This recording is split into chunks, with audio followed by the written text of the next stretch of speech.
प्यारे बच्चों नमस्कार। इंजीनियरिंग मैथमेटिक्स के इस वीडियो में मैं आपका स्वागत करता हूं। और जैसा कि हमने पिछली क्लास में कॉशीज थ्योरम के ऊपर बात किया था और हमने देखा था कि कैसे कोई फंक्शन अगर किसी क्लोज्ड कर्व के अंदर और उस कर्व के ऊपर जितने भी पॉइंट्स हैं उन सभी के ऊपर अगर एनालिटिक है, एनालिटिक होने का मतलब है कि डिफरेंशिएबल है, तो उस फंक्शन का उस क्लोज्ड कर्व के अलोंग जो इंटीग्रेशन होता है दैट इज जीरो। ये कॉशीज थ्योरम कहता है। नाउ अब हम लोग कॉशीज इंटीग्रल फार्मूले की ओर जा रहे हैं। पहले हम लोग ये बात समझते हैं कि कॉशीज इंटीग्रल फार्मूला वास्तव में है क्या। एक्चुअल में कॉशीज इंटीग्रल फार्मूला जो है वो कॉशीज थ्योरम का क्या है, सप्लीमेंट्री है। मतलब कॉशीज थ्योरम में ये बात तो कहती थी कि हाँ भाई एक क्लोज्ड कर्व होगा, उस क्लोज्ड कर्व के जितने भी अंदर पॉइंट्स होंगे और उसके बाउंड्री पर जितने पॉइंट्स होंगे यानी ऑन द क्लोज कर्व जितने भी पॉइंट्स होंगे उनके ऊपर अगर फंक्शन एनालिटिक है तो फंक्शन का इंटीग्रेशन जीरो होगा उस कर्व के अलोंग। मतलब कि कोई ऐसा पॉइंट नहीं होना चाहिए उस कर्व के अंदर, क्लोज कर्व के अंदर या उसकी बाउंड्री पर जहां पर फंक्शन एनालिटिक ना हो। मतलब अगर ये कोई क्लोज कर्व है तो इस क्लोज कर्व के अंदर कोई पॉइंट या इसकी बाउंड्री पर कोई पॉइंट ऐसा नहीं होना चाहिए जिस पर फंक्शन एनालिटिक ना हो। इट मींस कोई singular point in the circle या sorry in the closed curve या ऑन द क्लोज्ड कर्व नहीं होना चाहिए। ठीक, लेकिन बाय चांस अगर मान लीजिए एक पॉइंट ऐसा मिल जाए जो कि क्लोज्ड कर्व के अंदर हो या उसकी बाउंड्री पर हो, मतलब कि ऑन द क्लोज्ड कर्व हो, तो इस केस में इंटीग्रल की वैल्यू क्या होगी। इसका जवाब हमें मिलता है कॉशीज इंटीग्रल फार्मूले की मदद से। आइए पहले कॉशीज इंटीग्रल फार्मूले का हम लोग स्टेटमेंट देखते हैं कि क्या स्टेटमेंट है इसका, एंड देन इसके बाद में कुछ इसके इंपॉर्टेंट रिजल्ट्स को समझेंगे और फिर हम लोग इसके ऊपर बेस्ड कुछ क्वेश्चंस करेंगे। आइए देखिए, स्टेटमेंट है if fz be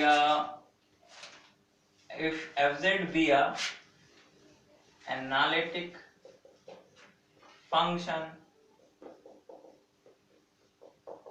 within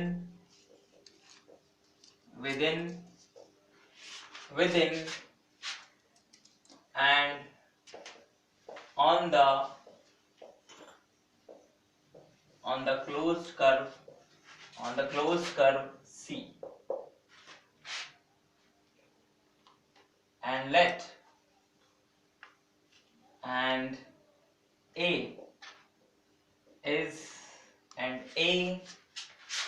is a point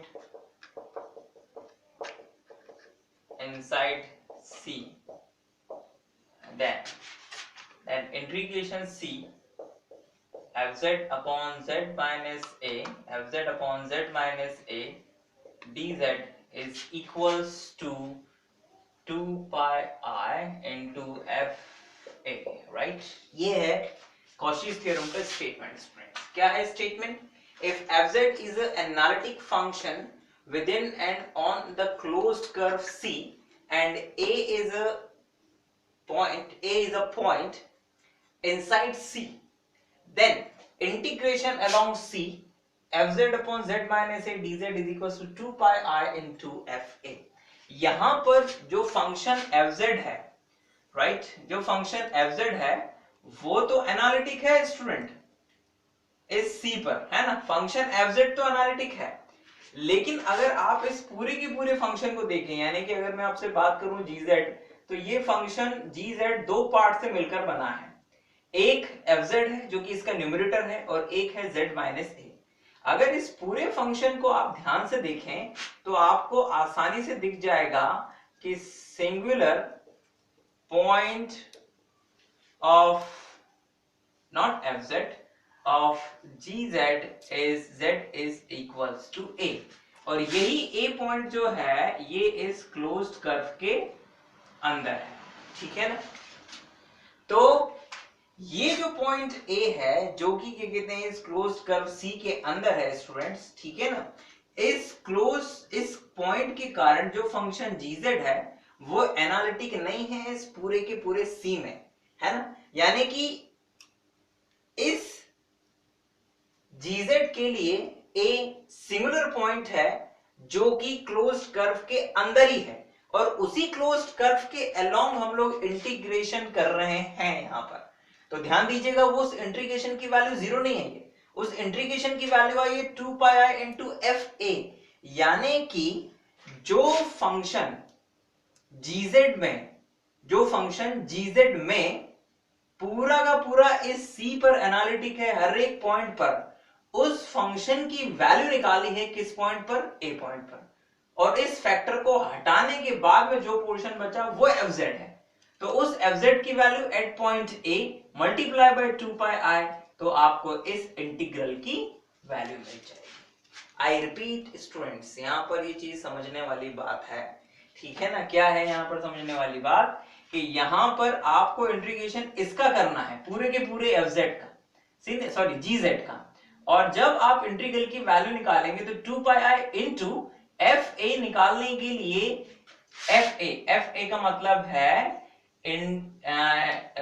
मतलब है the value of function f z at z is equals to a, ठीक है ना। और ये एफ जेड कहां से आएगा, ये एफ जेड इस फैक्टर को इस पूरे के पूरे जीजेड में से हटाने के बाद आएगा। फॉर एग्जाम्पल मान लीजिए कि आपको एक क्वेश्चन पूछा जाए, एक इंटीग्रेशन है सी और यहाँ पे लिखा हुआ है z square upon z minus 2 dz where c such that mod z is equals to 3। मतलब आपको इस c के अलोंग, जो कि एक सर्कल है जिसकी रेडियस 3 है और सेंटर 0 0 है, उसके अलोंग इस फंक्शन को इंटीग्रेट करना है। तो जरा ध्यान से देखिएगा इसे और इसे, है ना। यहां पर आप ध्यान से देखेंगे तो इस पूरे के पूरे फंक्शन का जो सिंगुलर पॉइंट है, वो सिंगुलर पॉइंट क्या है, सिंगुलर पॉइंट, तो आप देखेंगे singular point z is equal to 2 है, और ये जो सर्कल है जिसका की रेडियस जो है वो कितना है, वो रेडियस है 3, तो ये होगा 3 0, ये होगा 0 3 एंड ये होगा 0 -3 और ये होगा -3 0, राइट। तो आप देखेंगे कि z इज इक्वल टू 2 यहाँ कहीं पर होगा, ये z is equal to 2 point है, ठीक है ना, z इज इक्वल टू 2, यानी कि ये z is equal to inside the circle आ गया। और जब ये इनसाइड द सर्कल आ गया मतलब ये उस क्लोज कर्व के अंदर है, और जब क्लोज कर्व के अंदर होता है तो by Cauchy's integral formula, by Cauchy's integral formula, integration along C z square upon z minus a not a 2 z minus 2 dz is equals to 2 pi i, तो आएगा ही आएगा स्टूडेंट इनटू। अब into में मैं क्या लिखूं, यहां पर fa था, इस पर्टिकुलर फंक्शन में fa का काम कौन करेगा, ध्यान से देखिए। तो आप देखेंगे कि z माइनस a की जगह यहाँ z माइनस 2 है और fz की जगह पर z स्क्वायर है, मतलब इस फैक्टर को हटाने के बाद जिसके कारण की सिंगुलर पॉइंट बन रहा था, उस फैक्टर को हटाने के बाद जो बचा वो fz है। तो इस z स्क्वायर की वैल्यू किस पॉइंट पर, इस z स्क्वायर की value at z is equal to 2 पर, तो it is 2 pi r into 2 to the 4, it means 8 pi r। ये आंसर है इस क्वेश्चन का, ठीक। तो इस तरह की जो क्वेश्चंस हैं, उन क्वेश्चंस में जो सबसे पहला काम हमें करना है, हमें ये देखना है कि जो फंक्शन दिया हुआ है जिसका कि इंटीग्रेशन हमें करना है, उस फंक्शन के सिंगुलर पॉइंट क्या है, नंबर 1। उन सिंगुलर पॉइंट में से कौन सा सिंगुलर पॉइंट इस सी के अंदर है, यानी क्लोज कर्व के अंदर है, ये आइडेंटिफाई करना है। एंड देन इसके बाद में हमें ये देखना है कि हमें जो fa निकालना है वो कैसे निकाला जाएगा। fa के लिए उस फैक्टर को हमें हटाना होगा जिस फैक्टर के कारण सिंगुलरिटी बनती है, उसके बाद जो भी बचेगा वो उस क्लोज्ड कर्व जिसके अलोंग इंटीग्रेशन हो रहा है उस क्लोज्ड कर्व पर और उसकी बाउंड्री पर एनालिटिक होगा। तो आप उस एनालिटिक फंक्शन की वैल्यू निकालेंगे उस सिंगुलर पॉइंट पर जो कि सी के अंदर है, ठीक। नाउ ये तो हुआ कॉशीज इंटीग्रल फॉर्मूला, ठीक है ना। क्या है वो, कैसे उसका यूज करना है, क्या उसकी मीनिंग है, ये हमने आपको समझाया स्टूडेंट। अब आइए जरा कॉशीज इंटीग्रल फॉर्मूले की कुछ रिजल्ट्स भी होते हैं, मैं उनके ऊपर आपका ध्यान लेकर जाना चाहूंगा, बिकॉज कभी कभी उन स्पेशल रिमार्क के ऊपर भी कुछ न्यूमेरिकल प्रॉब्लम्स बन जाते हैं, ठीक है ना, क्योंकि इस इंटीग्रल में कुछ एक दो कमियां हैं जो कि कभी कभी क्वेश्चंस में आपको फेस करनी पड़ सकती हैं। तो आइए जरा उसे और देख लें और इस फॉर्मूले से और कुछ डिराइव करते हैं जो कि आपको काम आने वाला है। आइए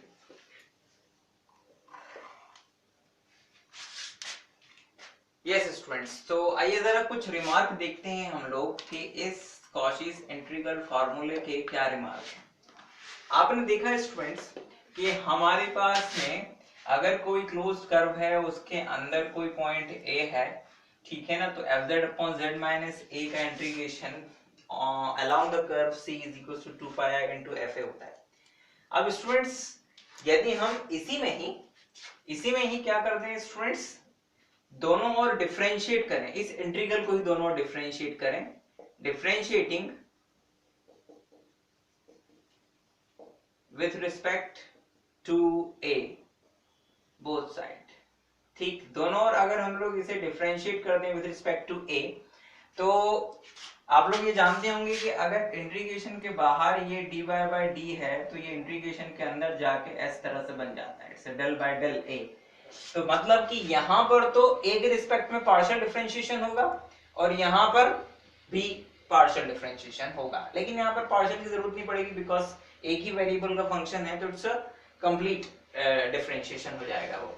तो यहाँ पर हम लोग जब डिफरेंशिएशन करेंगे विद रिस्पेक्ट टू a, तो जरा ध्यान दीजिएगा हमें क्या मिलने वाला है, हमें मिलेगा integration fz upon 1 upon z minus a का डिफरेंशिएशन क्या हो जाएगा student with respect to a, तो it is z minus a whole square, ठीक है ना, ओके, होल स्क्वायर माइनस 1 आया होगा, और जब फंक्शन ऑफ फंक्शन से z माइनस a का डिफरेंशिएशन करेंगे तो z का 0 पार्शियल डिफरेंशिएशन कर रहे हैं क्योंकि, और a का -1, तो ये -1 राइट, और ये dz, and this is equals to what, this is equals to 2 pi I into f dash a, right, 2 pi I into f dash a, and what is f dash a, it's a 2 pi I into dy by dz of fz, and किस point पर, z is equals to a point पर students,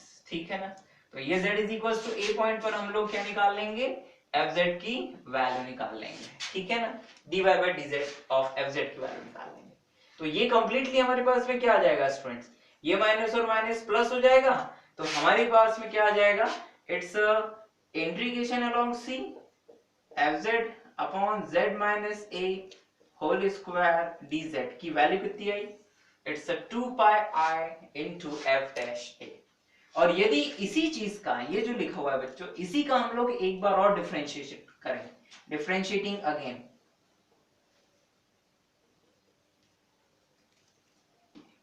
differentiating again, तो हमारे पास भी क्या आएगा student, देखो 1 upon z minus a का एक रिस्पेक्ट में करेंगे तो पहले तो -2 आगे आ जाएगा, ये रहा -2, नाउ इंटीग्रेशन, सॉरी ये रहा -2, ठीक, now integration along c fz upon z minus a raise to the power 3 हो जाएगा ये, और जब फंक्शन ऑफ फंक्शन से हम लोग इसका और डिफरेंशिएशन करेंगे तो एक -1 और आएगा, ठीक है, and this is dz, and this is equals to, इसे हम लोग लिख सकते हैं, ये तो माइनस और माइनस प्लस हो जाएगा, और 2 into 1 को हम क्या लिख सकते हैं, इट्स अ फैक्टोरियल 2, ठीक है ना, it's a factorial 2 divide by, oh कोई डिवाइड में नहीं है, it's a factorial 2 integration c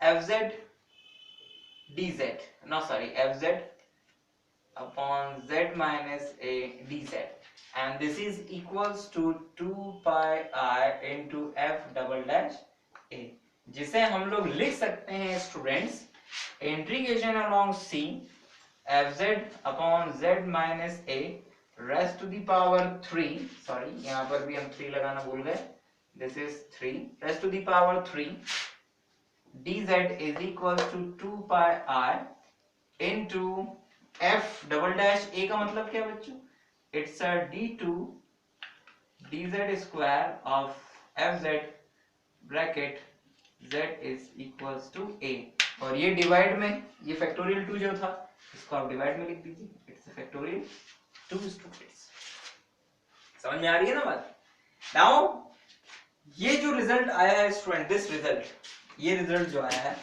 इसी रिजल्ट को अगर हम लोग ए के रिस्पेक्ट में एक बार और कर दें, ठीक है ना, तो यही रिजल्ट कुछ ऐसा बन जाएगा। क्या?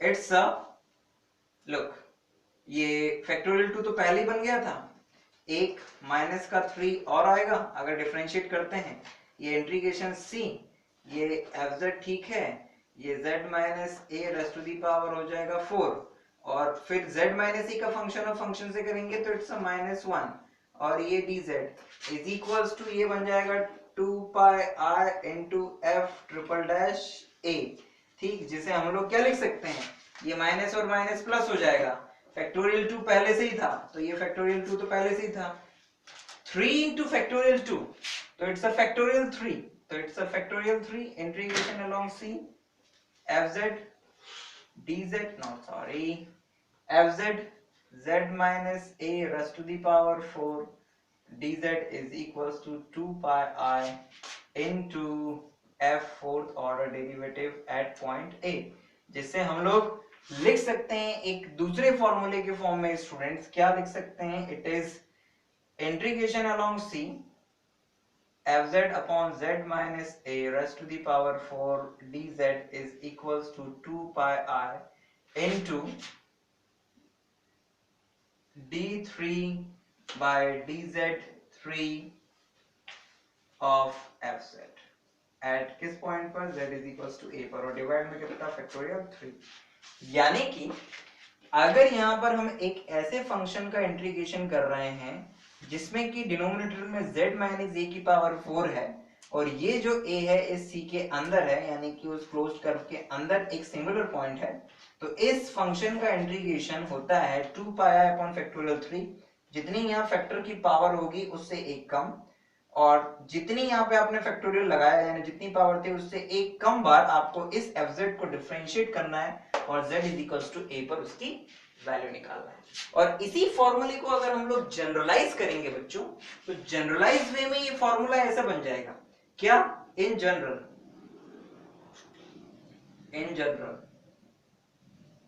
Integration c fz upon z minus a raise to the power n dz, अगर यहाँ पावर n है तो it's 2 pi I divide by factorial n minus 1, okay, divide by factorial n minus 1 into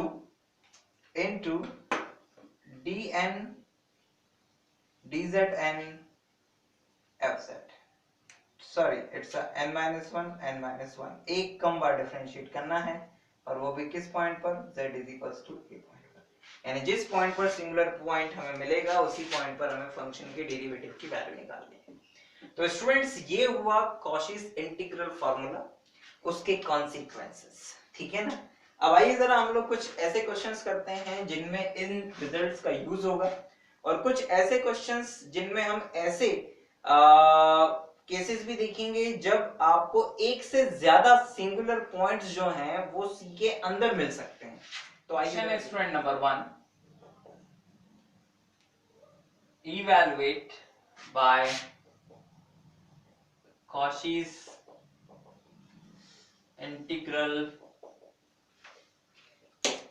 formula, integration c e to the power 2z upon z plus 1 raised to the power 4 dz, okay, evaluate by Cauchy's integral formula integration c along c to e to the power 2z upon z plus 1 raised to the power 4 where c such that mod z is equals to 3, okay, where c such that mod z is equals to 3 student, ठीक है ना।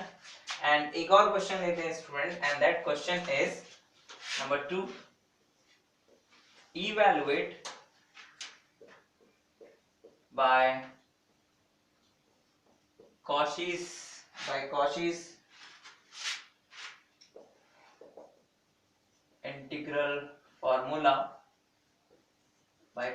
integral formula, okay, integration c, it's a z square plus 2 divide by divide by z minus 1 z minus 2 dz where c such that mod z is equals to, या फिर इसको थोड़ा सा अपन change कर लेते हैं स्टूडेंट्स, where c is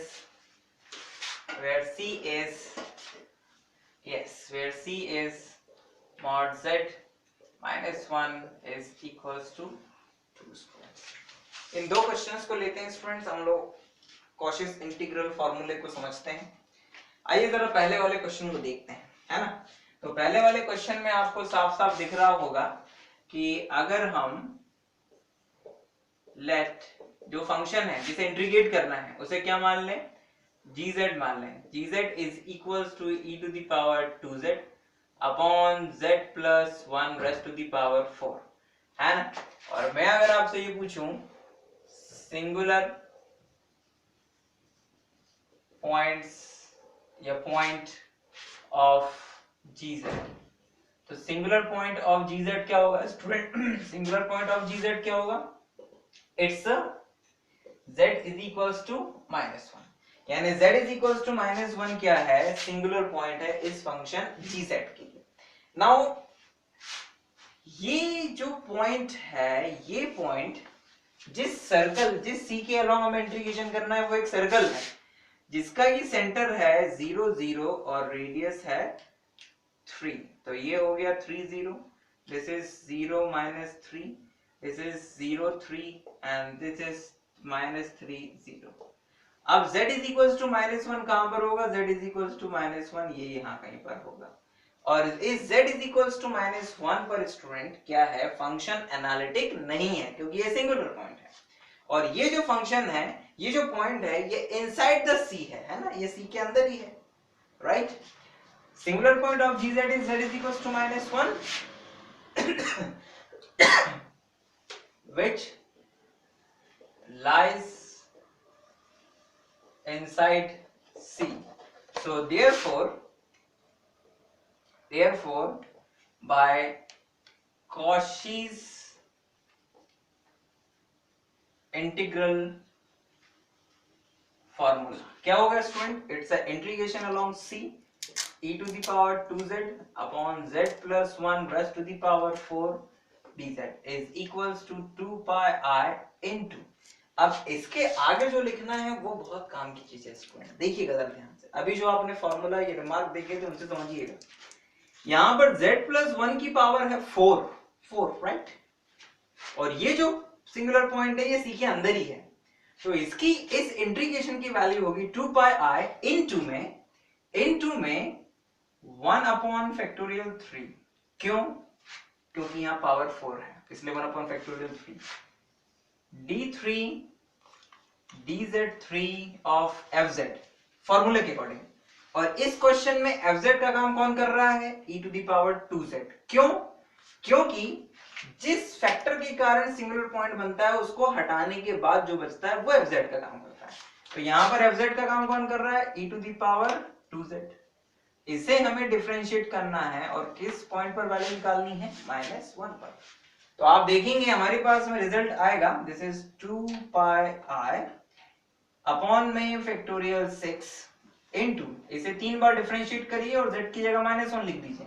तो it's एक बार करेंगे तो 2 फिर 4 फिर 8, तो it's 8 e to the power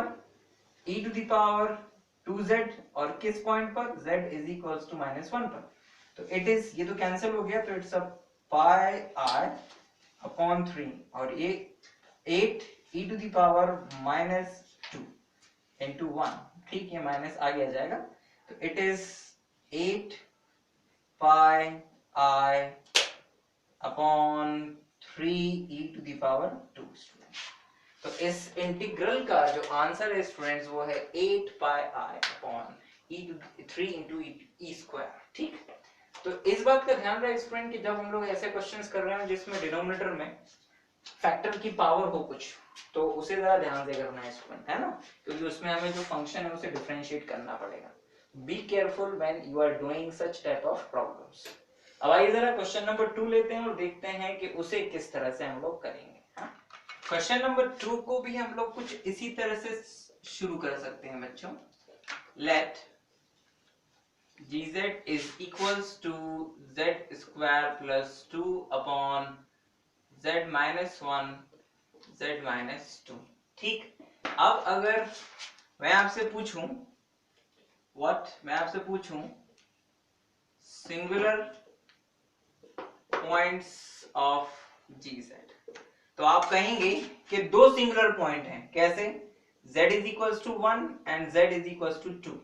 and ये जो z is equals to 1 है, अगर इसे ग्राफ पर देखें तो this is z is equals to 1 and this is z is equals to 2। ठीक, this one and this one। और जिस सर्कल के अलाउंग हमें इंटीग्रेशन करना है, उस सर्कल का सेंटर कितना है? उस सर्कल का सेंटर जो है z minus 1 is equal to 2 का जो सेंटर है वो है 1 0 और रेडियस है 2। ठीक, तो the centre of this circle is 1 0 and radius is 2। तो ये रहा 1 0 और रेडियस है बच्चों इसकी 2, यानी कि 1 2 और यहाँ पर 1 2। तो सर्कल इतना लंबा जाएगा कुछ, क्योंकि रेडियस कितनी थी? रेडियस थी 2। तो ये सर्कल कुछ इस तरह से गया, ये स्टूडेंट। और आप देख रहे हैं कि जो दोनों ही सिंगुलर पॉइंट्स हैं, वो दोनों ही सिंगुलर पॉइंट्स क्या हैं? इनसाइड द सी हैं। बोथ इनसाइड द सी। ठीक, दोनों ही सी के अंदर हैं स्टूडेंट्स। तो जब हम लोग इंटीग्रेशन करेंगे किसका? So therefore by Cauchy's integral formula, therefore by Cauchy's integral formula, integration along C, z square plus 2 upon z minus 1 z minus 2 dz is equals to हमारे पास में दो सिंगुलर पॉइंट्स अगर डायरेक्ट अंदर आ जाए तो उसके लिए कोई फॉर्मूला नहीं है स्टूडेंट्स। हम लोगों को वहां पर थोड़ा काम करना पड़ता है। क्या काम करना पड़ता है कि सबसे पहले ये जो डिनोमिनेटर में लिखा रहता है, अगर आप केवल इसी को देखें तो 1 अपॉन z माइनस 1 और z माइनस 2 को केवल हम पार्शियल फ्रैक्शन से फैक्टराइज करें तो इसके पार्शियल फ्रैक्शन बनेंगे स्टूडेंट्स। क्या बनेंगे इसके पार्शियल फ्रैक्शन? यस, हमें चाहिए केवल ऊपर 1 चाहिए, ठीक है ना। तो हमें अगर 1 चाहिए है तो हम एक काम करते हैं, हम यहाँ लिखते हैं z माइनस 2, यहाँ माइनस का साइन लगा देते हैं और z माइनस 1।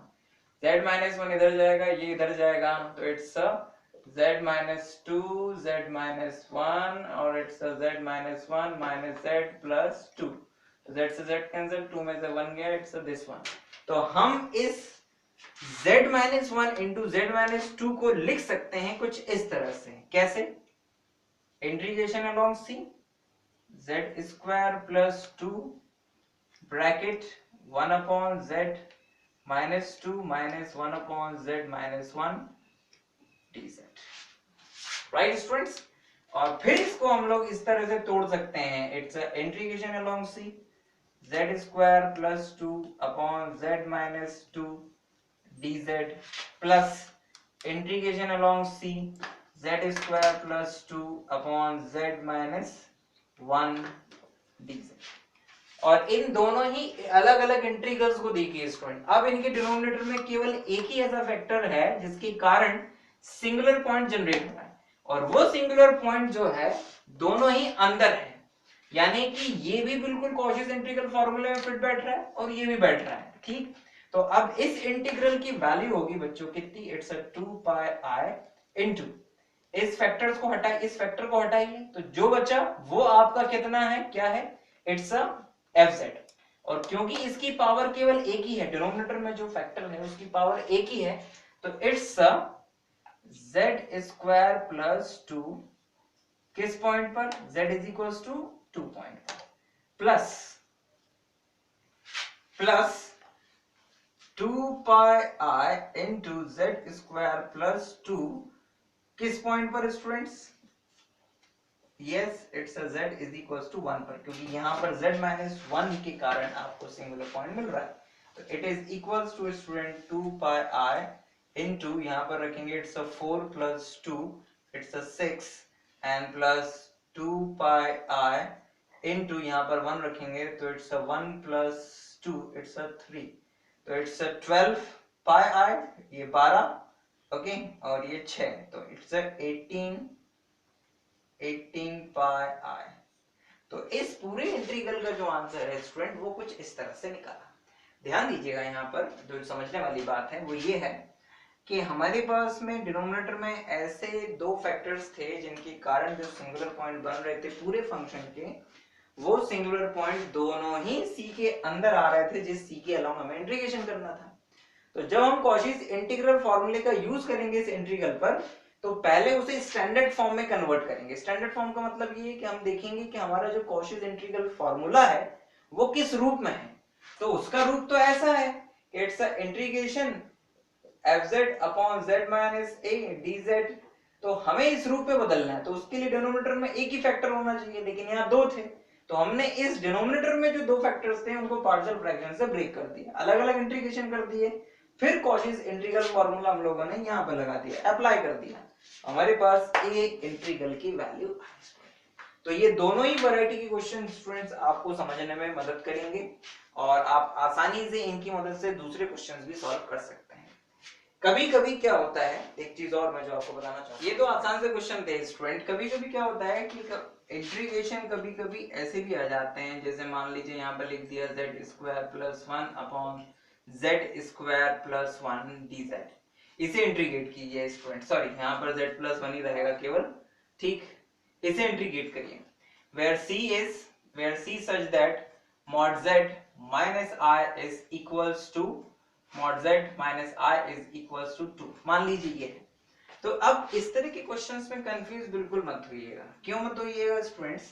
बिकॉज देखिएगा जरा ध्यान से, अगर मैं आपसे पूछूं इस फंक्शन के सिंगुलर पॉइंट्स क्या होंगे तो आप कहेंगे सर जहां पर z स्क्वायर प्लस 1 की वैल्यू 0 हो जाए, जहां पर डिनोमिनेटर 0 हो जाता है वहीं सिंगुलर पॉइंट मिलता है। तो इसका मतलब हुआ कि z is equal to plus minus I.